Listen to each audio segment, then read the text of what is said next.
पंजाब के वो कौन से कबीले और जातें थीं जिन्हें अंग्रेज सरकार ने कानून लाकर क्रिमिनल करार दे दिया था। इन कौमों पर पाबंदियां लगाई गई और इनकी सर्वेलेंस की जाती रही, लेकिन ब्रिटिश दौर में लगने वाले स्टैग ने इन कौमों को स्टिग्मेटाइज भी कर दिया। पंजाब में रहने वाली इन कौमों में खाना बदोश और सेटल्ड जातें शामिल थीं। ये कौमें कौन कौन सी थीं और किन इलाकों में रहती थीं? इन कम्युनिटीज के बारे में हिस्टोरिकल डॉक्यूमेंट्स हमें क्या बताते हैं? पंजाब की इन कौमों की कहानी जानिए इस वीडियो में।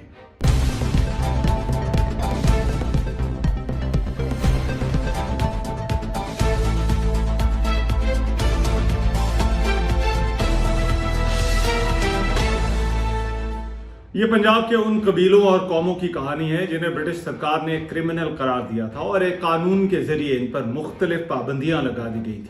यह कानून क्रिमिनल ट्राइब एक्ट 1871 था और इन लॉज के तहत पूरी की पूरी कम्युनिटीज को ही क्रिमिनलाइज कर दिया गया था। इन कवानीन की जद में पंजाब के बहुत से कबीले और कौमें आई और एक सिस्टम इंट्रोड्यूस कराया गया जिसके तहत इनकी रजिस्ट्रेशन और सर्वेलेंस की जाती थी। इनमें पंजाब के सेटल्ड कबाइल और खाना बदोश भी शामिल थे। पंजाब में ये जातें और कौमें कौन कौन सी थीं, ये कहाँ रहती थीं, इनके इलाके कौन से थे, इनके बारे में अंग्रेज सरकार की राय क्या थी और क्यों इन्हें इस तरह से क्रिमिनल करार दिया गया, ये इस वीडियो में डिस्कस करेंगे। एक अहम बात यह है कि ये क्रिमिनल ट्राइब की कैटेगरी अंग्रेजों ने क्रिएट की थी और उनके साथ ही खत्म हो गई। इस वीडियो का किसी भी तौर ये मकसद नहीं कि ये क्रिमिनल थे या फिर हैं या इनकी तारीख में ऐसी कोई बात थी। ये वीडियो सिर्फ उस रिसर्च पर बेस करती है और उससे डील करती है कि उस वक्त अंग्रेजों ने क्या किया और क्यों इन ट्राइब्स के साथ इस तरह से किया गया और इसके पीछे मुमकिन वजूहात क्या हो सकती हैं। ये इन कबीलों के हवाले से उनका पॉइंट ऑफ व्यू था और उस दौर में इन कौमों को जिस तरह से स्टिग्मेटाइज किया गया उसे समझने के लिए इसे डिस्कस करना जरूरी है।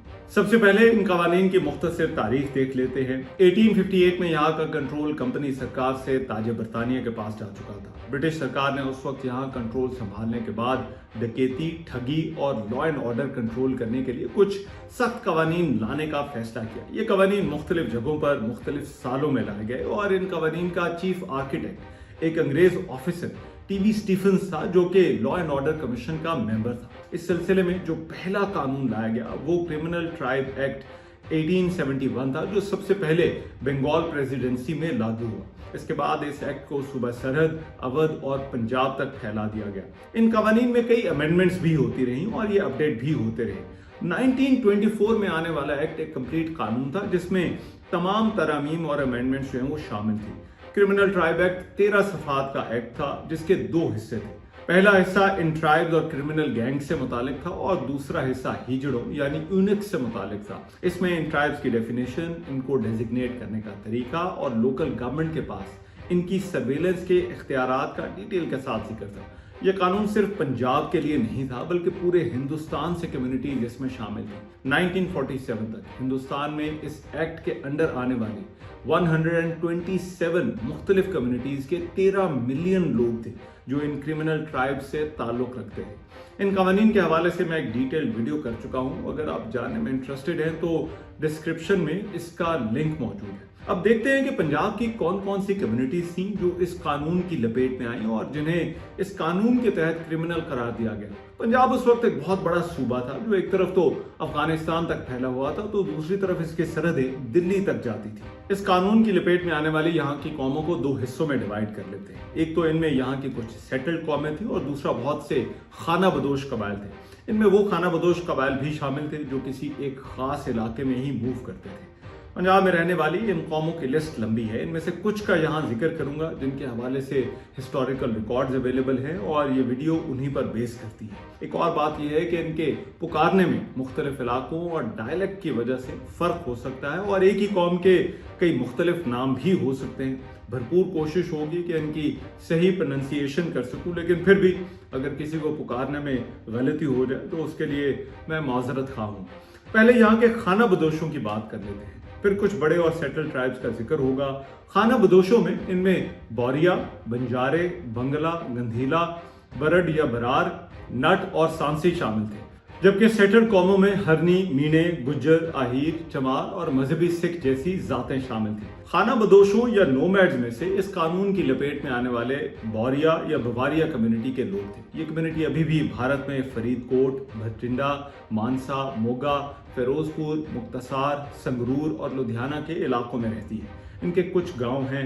हरिंदर पाल सिंह ने अपनी किताब क्रिमिनल ट्राइब्स ऑफ पंजाब में लिखा है कि इस कम्युनिटी का नाम बौर से पड़ा, जो कि एक तरह का शिकंजा था और ये शिकार के लिए इसे इस्तेमाल करते थे। ये शिकारी थे और पंजाब के जंगलों में रहते थे। इनकी अपनी जुबान भी थी। ये झोंपड़ियों में रहते थे जिसे कुल्ली कहा जाता था और ये बुनियादी तौर पर खाना बदोश ही थे। इनमें से कुछ बड़े एक्सपर्ट खोजी थे और पुराने वक्तों में लोग किसी का खोज लगाने के लिए इनकी सर्विसेज भी लेते थे और इनको खुरा खोज लबन वाले भी कहा जाता था। पंजाब में रहने वाली बोरिया कम्युनिटी के बारे में एंड्रयू जे मेजर ने लिखा है कि पंजाब में इस बोरिया कम्युनिटी को 1856 में एक सर्कुलर के जरिए सांसी और हरनी कम्युनिटी के साथ लोकल थाने में रजिस्ट्रेशन का ऑर्डर हुआ, जो कि 1860 में इंप्लीमेंट हुआ। बोरिया लोगों के मुताबिक वो राजस्थान में छत्तौरगढ़ से जयमल के डिसेंडेंट्स हैं और क्षत्रिय राजपूत हैं, जो उस वक्त खाना बदोश बन गए थे जब इस कम्युनिटी ने मुगल बादशाह अकबर के खिलाफ बगावत की थी। इनकी रवायत है कि अकबर जयमल की बेटी से शादी करना चाहता था जिसका नाम संदली था। इनकार पर जयमल और उसके भाई को जेल में डाल दिया गया।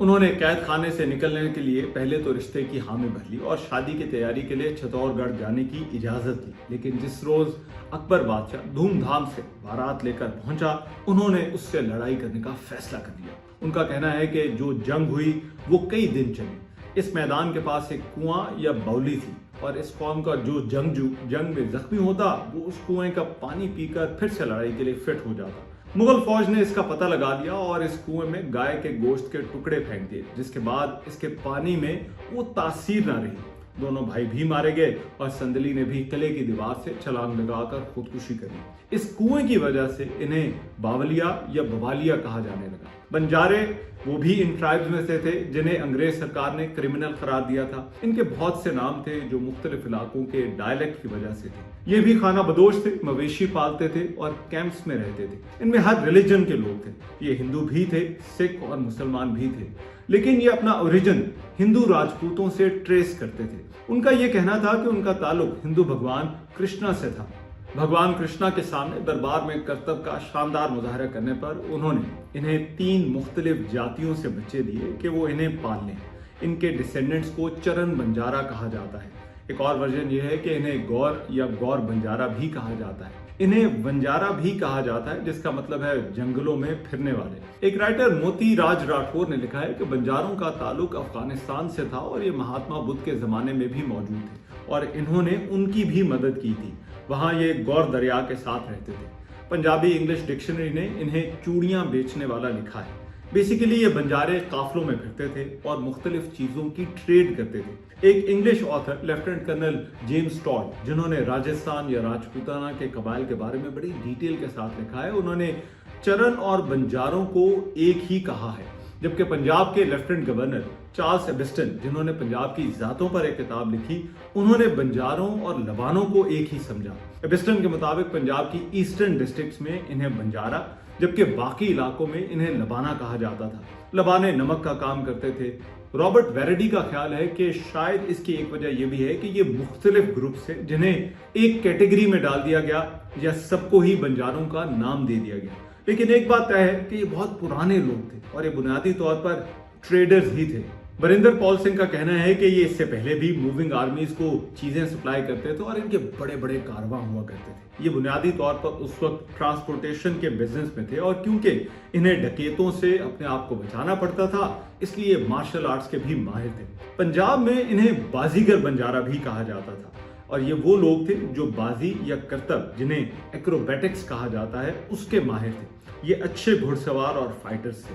एबिस्टन ने लिखा है कि बाजीगर मुसलमान थे और ये पंजाब के तमाम इलाकों में पाए जाते थे। बरिंदर पॉल सिंह का कहना है कि इनके बाजीगर बनने की एक वजह यह भी हो सकती है कि जब रेल का निजाम आया तो इनका काम भी कम हो गया और इन्होंने मुख्तलिफ इलाकों में सेटल होना शुरू कर दिया और ट्रेड की बजाय बाजीगरी दिखाकर अपनी रोजी कमाने शुरू कर दी। पंजाब के ज्यादातर बाजीगर बंजारे अपना ओरिजिन राजस्थान के राजपूतों से ही ट्रेस करते हैं।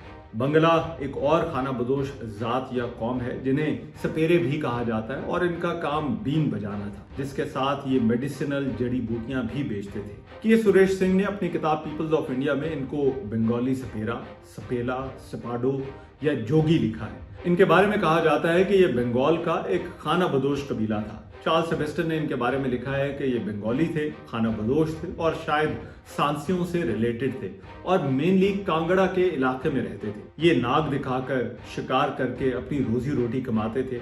इनके छोटे छोटे कैंप थे और ये अपने जानवरों और मवेशियों के साथ सफर करते थे। सेबेस्टर ने लिखा है कि ये सखी सरवर को लखदाता मानते थे और नसीराबाद के करीब उनके मजार पर भी हाजिरी देते थे।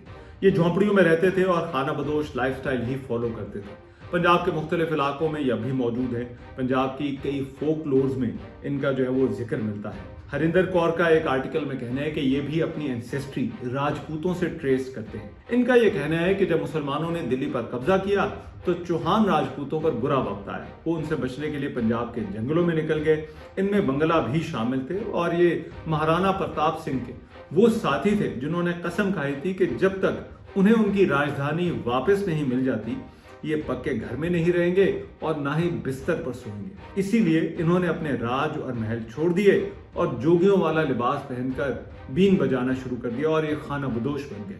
ये अपने आप को कशत्रिया राजपूत कहते हैं और इनका कहना है कि इनके एंसेस्टर बीकानेर, गंगानगर और जैसलमेर से थे। क्योंकि ये मुसलसल ऑन द मूव रहते हैं इसलिए उनकी एग्जैक्ट तादाद का अंदाजा लगाना भी मुश्किल है। इनकी झुग्गियां शहरों के अंदर नजर आती हैं और इनसे बाहर भी।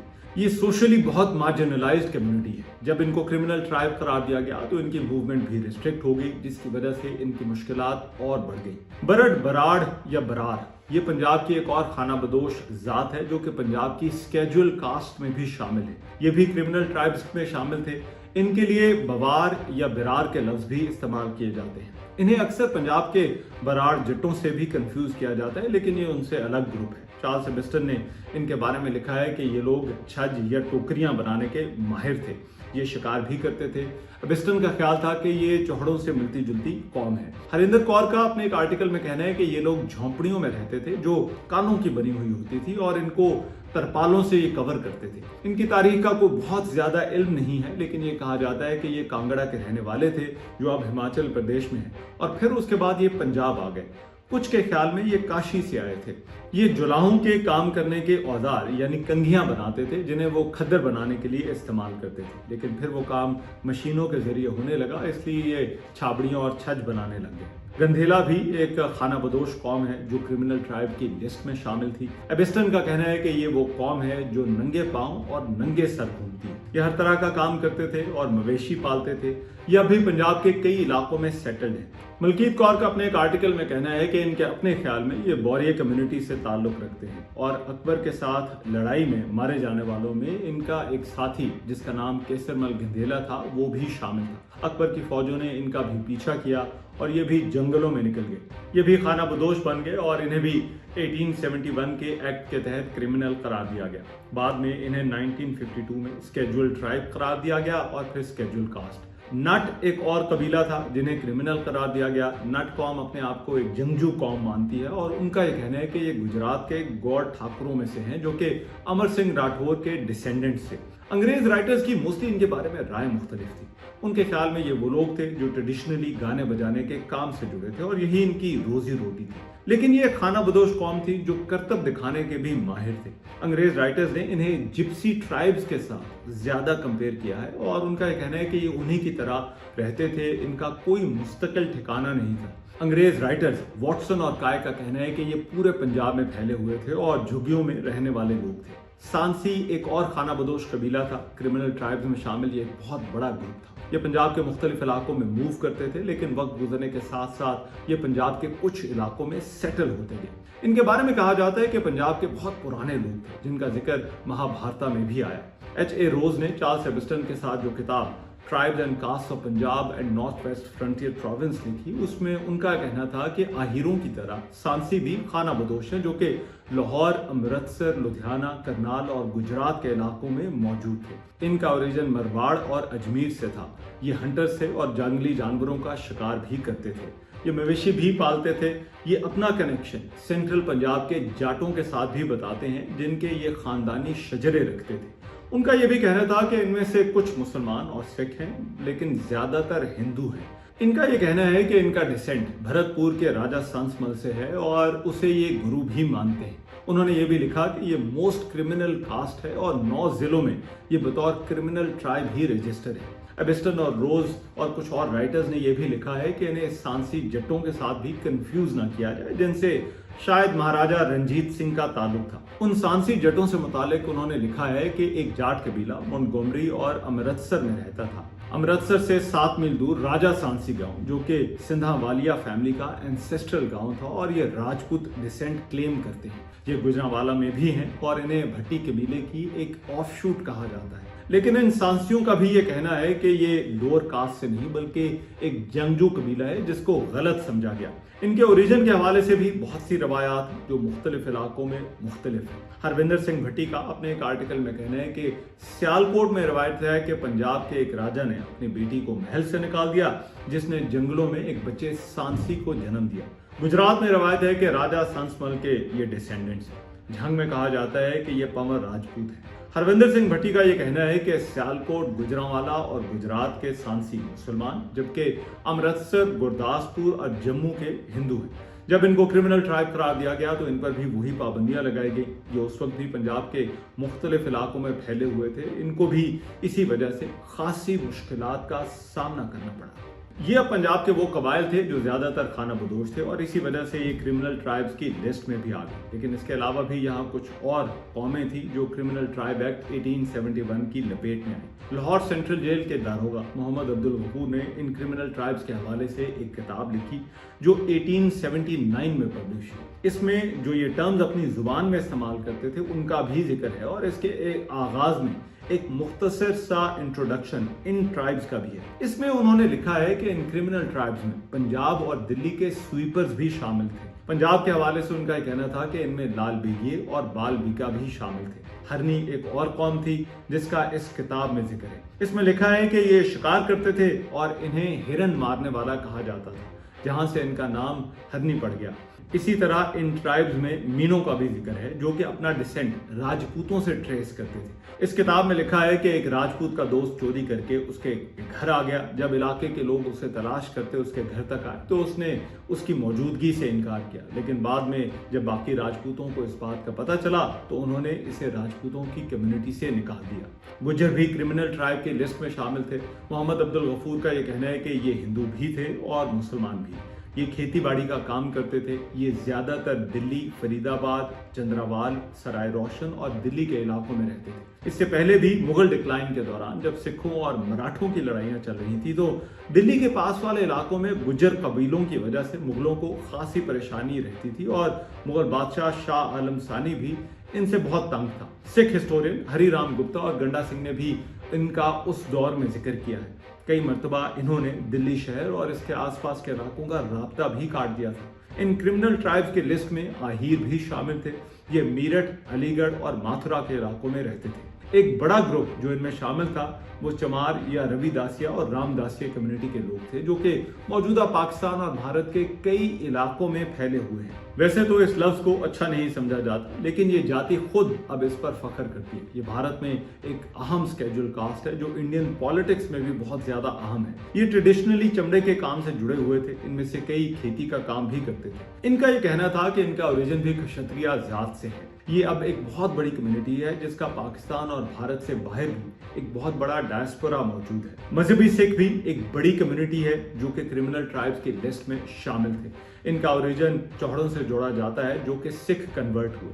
ये ज्यादातर ईस्ट पंजाब में रहते रहे हैं, लेकिन इनकी वेस्ट पंजाब में भी खासी तादाद मौजूद है। एक रवायत यह है कि सिखों के नवे गुरु तेज बहादुर को जब मुगलों ने एग्जीक्यूट कर दिया तो एक मजहबी सिख भाई जेता वहां से इनकी बॉडी को रिकवर करके लेकर आया और गुरु गोबिंद सिंह के हवाले किया, जिस पर उन्हें खालसा में एडमिट कर लिया गया और मजहबी का नाम दिया गया। हिस्टोरियन स्टीफन कोहन के मुताबिक ये वायलेंट और एग्रेसिव थे और ब्रिटिश सरकार ने इन्हें भी क्रिमिनल कास्ट करार दिया था। ये रंजीत सिंह की फौज में भी शामिल थे। इसके बाद ये अंग्रेज फौज में भी शामिल हुए। 1911 में इन्हें गुजरांवाला और लायलपुर की हद तक पंजाब के एग्रीकल्चरल ट्राइब्स में शामिल कर दिया गया था। इन कौमों और कबीलों के अलावा यहाँ ठग भी थे, जिन्हें इन कवानीन के तहत ही निपटा गया। ठगों के खिलाफ कार्रवाइयां करने वाले विलियम हेनरी स्लीमन ने भी कहा कि ठग और ये क्रिमिनल ट्राइब्स असल में एक ही हैं। पंजाब में रहने वाले हिजड़े भी इस क्रिमिनल ट्राइब एक्ट के अंडर आ गए और उनको भी बाकी इलाकों की तरह पंजाब में इसी एक्ट के तहत रिस्ट्रिक्शंस का सामना करना पड़ा। इस क्रिमिनल ट्राइब एक्ट के पंजाब के इन कौमों पर लगने के बाद कुछ बड़े असरात। इस कानून को लाकर इन कम्युनिटीज को हमेशा के लिए स्टिग्मेटाइज कर दिया गया। बहुत से हिस्टोरियन इस बात पर मुत्तफिक हैं कि अंग्रेज इन कौमों का लाइफस्टाइल और इनके प्रोफेशन को समझने से कासिर थे और इसीलिए इनको मैनेज करने के लिए क्रिमिनल ट्राइब्स की लिस्ट में डाल दिया गया।